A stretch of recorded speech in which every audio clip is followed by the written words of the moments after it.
Hello, welcome to episode 2 of the Rules of Work podcast. My name is Yasser Ahmed. I go online by Yasser Ahmed, VP of HR. I've helped over 550,000 people daily on tips and tricks and strategies and techniques to win at work. And I think my videos have hit about 60 million people now. And the reason I'm saying that is because I need to show you that I'm some sort of authority figure. That's what all these blogs say anyway. But if you're new here, hopefully that explains why I'm talking about the rules of work. And yeah, let's get into it. So, as I said, rule number 2, understanding your unknown unknowns. Now, the key thing here is what is the benefit of this? This rule is all about really kind of opening up your mind. And as a result of that, you become a nicer person to work with. You're a bit more understanding, especially if you're a leader, and you become a bit more stoic and in control. So the first thing is, let me talk to you about unknown unknowns, what that actually means. So think of there are four things in life that I guess are certain.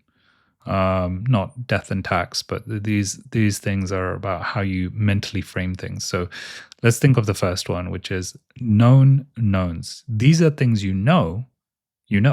So you might know how to ride a bike. That's obvious. You know that. You might know how to brush your teeth. Yeah, you know that.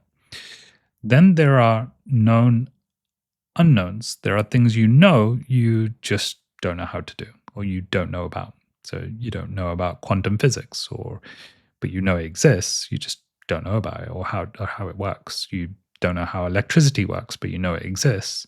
Or you know that you're not a black belt jiu-jitsuist, right?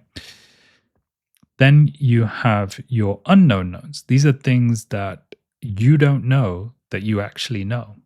And that's an interesting one, but maybe you don't know that you could swim 2 miles. But if you were forced to, or if you're in a life-threatening situation, suddenly you can swim 2 miles. You don't know that you could probably ride a motorbike if you needed to. I don't know. Don't go try this, please. Do not go ride a motorbike if you don't know how to ride one. Bad example. But that's your kind of unknown knowns. Those are the things that in life we find out usually the hard way. And then there are unknown unknowns. There are things that are incomprehensible, things that you don't even know exist. And because you don't know they exist, you're almost naive to them, right? So, and this is a dangerous space because this is where people become really kind of aggressive about their opinions. And it's a danger zone, what I like to call the danger zone. And so, let's relay this back to the workplace. At work, there are 3 types of workers. And I'll give you this kind of quick analogy. The first worker is usually your early careers worker, someone who's just started in their job, graduate maybe. And I call them the TomTom workers. If you're old enough to remember TomTom, or if you're not, it's like Google Maps, GPS, right? So these are the people who require directions. Go 100 meters forward, then turn right, then go 100 meters again, and then turn left. They're individuals who take direction from their managers and just follow the rules, follow the scripts, follow everything, right? They're just going with the flow. And then you have the next set of workers, which are the map workers. These are people who know that they're in destination A and they need to get to destination B. They typically copy and paste what they've done previously because they know it works. So they know I need to get to there, but I don't know the terrain. I don't know the environment. I might be facing a different environment. They don't know the peaks and troughs, but they know they've got a map and they kind of follow that through and they hope for the best. These are typically people who get up to like director level mostly. They're just copy and pasting, and even certain levels up to VP get to this level.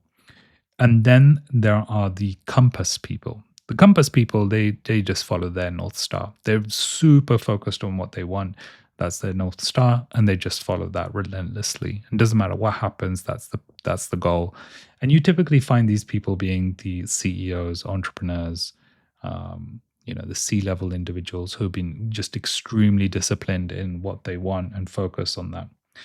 And what's interesting is, when I don't read comments online very often. I know it's not very good to read comments, so I try to avoid it. But every so often, a comment creeps up, and I think it's a compliment, but actually it's not. So I fall victim of reading it, and it's someone saying, "Oh, you're wrong completely. I would never, never, never, never do that, or don't ever say that." I sat there and I'm thinking, "What do you mean never? What do you mean that's wrong? It's just a perception. It's just an opinion. Why are you getting so hell bent on getting emotional about it?" Now, I know that people are crazy online, so I don't usually react. But the point is that you don't want to be like that person. You don't want to be that person that's so convinced that they know everything that they're not willing to look at their unknown unknowns. What if it has worked? Why would someone go online and talk about something unless it's worked for them, right? Well, we know that. We know people like to mislead and whatever. But the point is that there are definitely unknown unknowns, and we all face them. And just because someone says something we don't like doesn't mean it's not true. It just means it's a different perception. And I give you a great study that I learned about recently. Absolutely amazing, because it blew my mind how much I didn't know about this. And it's probably one of the best examples of what you don't know. And it was a study by Yale University. They went to a shopping mall, I think it was, and they were doing this kind of experiment where they walked up to people. And as they walked up to people, they handed them a coffee, but kind of reached into their pocket, say, "Hey, sorry, could you hold this for a second?" And then they grabbed their coffee and um, reached into their pocket, "Thank you," and then walked off, right? So they did that with a set of, I think, 100 people, and then they did it again with another 100 people, but this time it wasn't a hot coffee, it was a cold drink. And then they went up to those same people 20 minutes later, and they said, "Hey, this is not a scam. We just want to do a survey with you.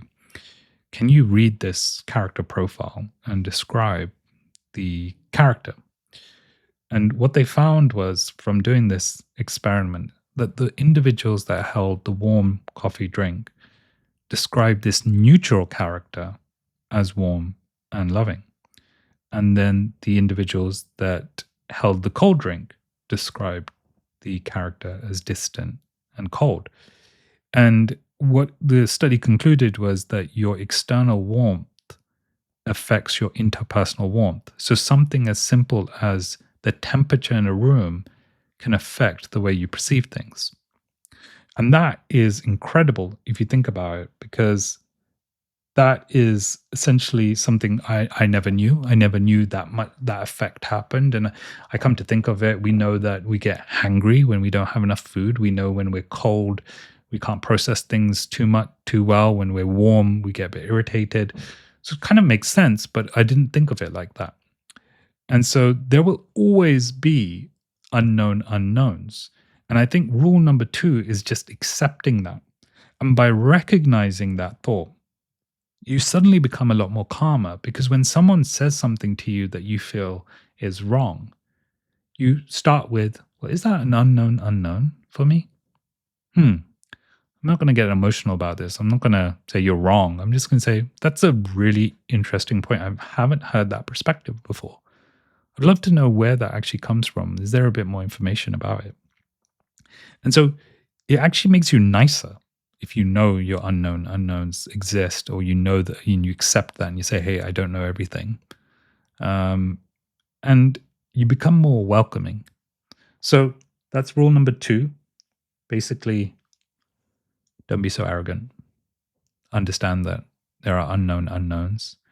And think about that the next time you hear something you don't necessarily agree with, and pause and recognize that maybe it's an unknown unknown, and then take it from there after you've asked that question to yourself.